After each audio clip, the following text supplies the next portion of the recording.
Le sujet de la bousculade meurtrière en Centrafrique fait la une des journaux dans leur parution de ce jour 27 juin. Parmi les sujets à lire également, la 33e Assemblée générale des sociétés d'État et établissements publics de prévoyance sociale ouverte hier 26 juin à Ouagadougou. La lecture croisée des journaux, c'est avec Ahadi Sandamba.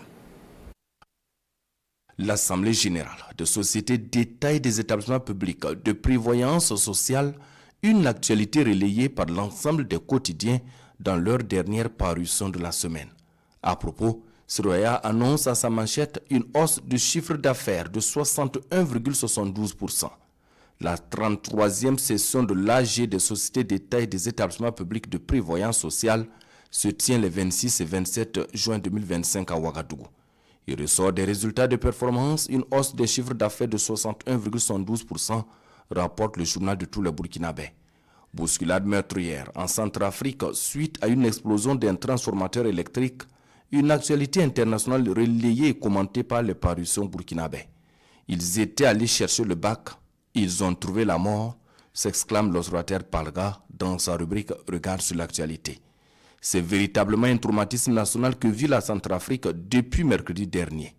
L'examen du baccalauréat de 2025 a été plus qu'endeuillé par un tragique accident. L'explosion d'un transformateur électrique dans l'un des principaux centres d'examen, le lycée Barthélemy Boganda à Bangui, a occasionné 29 décès et 260 blessés, rapporte le doyen des quotidiens burkinabés, qui précise également que les victimes sont décédées dans les bousculades pour évacuer les salles de classe suite à la détonation.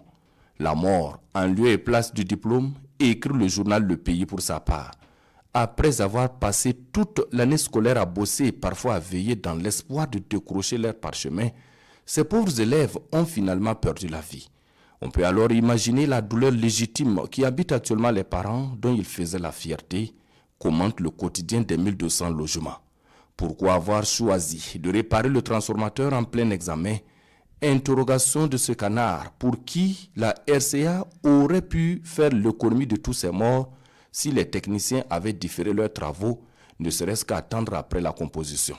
Mais malheureusement, le mal est déjà fait, d'où la nécessité de tirer toutes les leçons afin que plus jamais pareil drame ne se produise, conclut l'éditorialiste.